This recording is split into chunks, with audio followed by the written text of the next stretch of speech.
Satyaku kudarmakan, dharmaku kubaktikan. Salam Pramuka. Assalamualaikum warahmatullahi wabarakatuh. Perkenalkan, nama saya Ulfatul Husni, NIM 3301421011 dari Program Studi Pendidikan Pancasila dan Kewarganegaraan dari Sangga Jatirejo. Di sini saya akan menjelaskan materi yang ketujuh mengenai pemetaan kompas dan tanda jejak. Yang pertama adalah kompas. Kompas adalah alat bantu yang digunakan untuk menentukan arah mata angin. Kompas pada zaman dahulu dipergunakan oleh bangsa Tionghoa atau Cina dalam perjalanan melalui gurun-gurun pasir. Di Eropa, kompas pertama kali diperkenalkan oleh seorang perantau terkenal dalam sejarah dunia yang bernama Marco Polo. Jarum hitam yang ada pada kompas selalu menuju ke kutub utara atau arah utara. Jarum putih pada kompas yang kebalikan atau berlawanan jarum hitam menunjukkan ke kutub selatan atau arah selatan. Kanan jarum hitam adalah arah barat dan kirinya adalah arah timur. Empat arah inilah yang terpenting dalam menentukan arah atau jurusan lainnya. Fungsi dan manfaat utama dari kompas adalah menentukan arah mata angin, terutama arah utara dan selatan yang menjadi tempat medan magnetis bumi. Selain itu, kompas juga berguna untuk 1. Mengukur besar sudut kompas, 2. Mengukur besar sudut peta, 3. Menentukan letak orientasi, dan 4. Mempermudah perhitungan dan pembacaan peta. Lalu bagian kompas apa saja ya? Yang pertama, dial, bagian permukaan yang terkena angka atau huruf seperti jam. Yang kedua, visir, pembidik sasaran. Yang ketiga, kaca pembesar untuk melihat sasaran dan angka pada dial agar lebih jelas. Yang keempat, jam, penunjuk, menunjukkan lokasi magnet bumi. Yang kelima, tutup dial, mempunyai dua garis bersudut 450 dan dapat diputar. Yang keenam, alat penggantung, tempat mengaitkan tali dan dapat juga untuk menyangkutkan ibu jari ketika melakukan pembidikan. Lalu, macam-macam kompas antara lain. Macam-macam kompas. Yang pertama, kompas biasa. Kompas ini adalah jenis kompas yang paling umum digunakan karena harganya relatif murah. 2. Kompas bidik atau prisma. Tipe kompas bidik biasanya digunakan oleh TNI, tim SAR, navigator, dan pendaki gunung. 3. Kompas silva. Kompas silva adalah salah satu jenis kompas yang biasa dipakai dalam bidang topografi. 4. Kompas TEM adalah jenis kompas yang mirip dengan kompas silva, hanya saja memiliki model yang berbeda.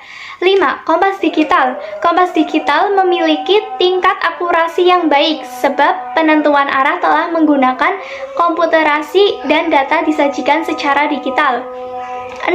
Kompas GPS atau satelit. Kompas ini terintegrasi dengan satelit. 7. Kompas kiblat. Jenis kompas ini dimanfaatkan untuk menentukan arah dan posisi kiblat bagi umat muslim. 8. Kompas nahkoda. Kompas nahkoda merupakan kompas yang digunakan di bidang pelayaran. 9. Kompas solid state. Teknologi ini merupakan jenis kompas yang tertanam di sebuah smartphone. 10. Kompas astronomi. Kompas ini diandalkan bagi para pegiat di bidang astronomi atau orang-orang yang tengah menjelajahi daerah kutub. 11. Giro kompas. Kompas giro adalah sistem kompas yang mampu mempertahankan orientasi dengan prinsip ketetapan momentum sudut sehingga tahap terhadap goncangan dan sangat presisi. Di sini saya akan mencontohkan 3 sudut yang akan dibidik, yaitu yang saya akan bidik antara lain pohon, pagar, dan air.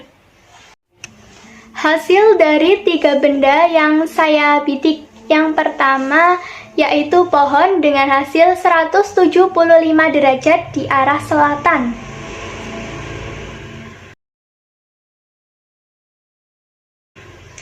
Yang kedua yaitu pagar dengan hasil 254 derajat di arah barat. Yang ketiga yaitu air dengan hasil 87 derajat di arah timur. Yang kedua ada perpetaan.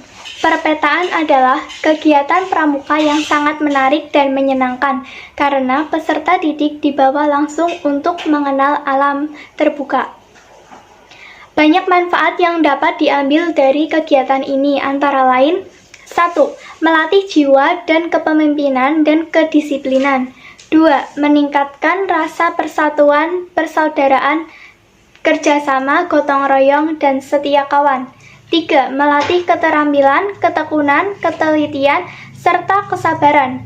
4. Mengagumi alam ciptaan Tuhan dan cinta tanah air. Jenis-jenis peta. 1. Peta panorama. Peta panorama adalah peta yang dibuat untuk mengetahui, membedakan, dan menggambarkan keadaan daerah dari sudut pandang tertentu. Hal-hal yang harus diperhatikan dalam pembuatan peta panorama antara lain: yang pertama, arah pandang atau sudut pandang. Yang kedua, penggambaran batas daerah. Yang ketiga, pembuatan arsiran. Yang keempat, pembuatan arah utara atau kompas. Dan yang kelima, sudut batas atau keterangan. 2. Peta lapangan. Peta lapangan adalah peta yang menggambarkan keadaan atau kondisi suatu tempat atau lapangan dan daerah sekitarnya dengan skala yang lebih kecil. Hal-hal yang harus diperhatikan dalam pembuatan peta lapangan antara lain: yang pertama, penentuan skala. 2. Penentuan batas sudut batas lapangan. 3. Pengukuran jarak dari pusat ke sudut batas lapangan. Dan 4. Membuat gambar. 3. Peta pita adalah gambar yang dibuat dari lembaran kertas atau gulungan kertas untuk mengetahui gambaran keadaan perjalanan yang telah dilakukan dari suatu tempat ke tempat lain. Hal-hal yang harus diperhatikan dalam pembuatan peta pita antara lain: 1. Penentuan skala. 2. Penentuan keterangan dan peta jalan. 3. Penentuan jarak dan batas belokan. 4. Penulisan arah utara dan waktu. Berikut contoh gambar dari perpetaan.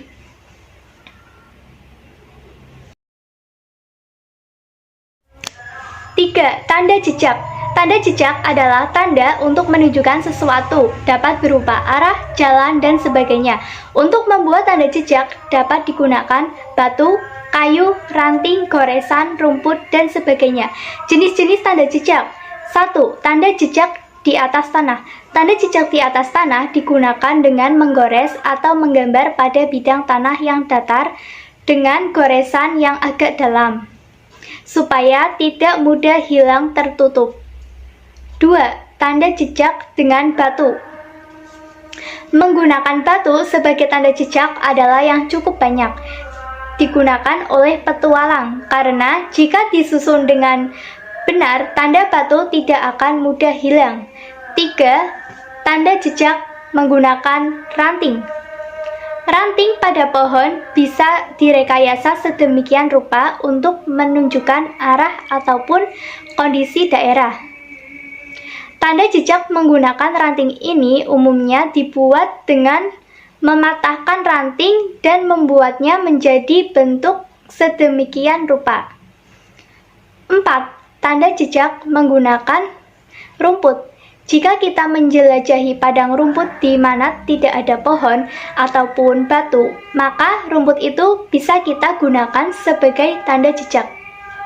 Caranya adalah dengan mengikat beberapa rumput menjadi satu bagian dan kita buat menurut fungsi penandaan. Contoh tanda jejak. Itu saja yang dapat saya sampaikan, semoga bermanfaat. Terima kasih. Wassalamualaikum warahmatullahi wabarakatuh.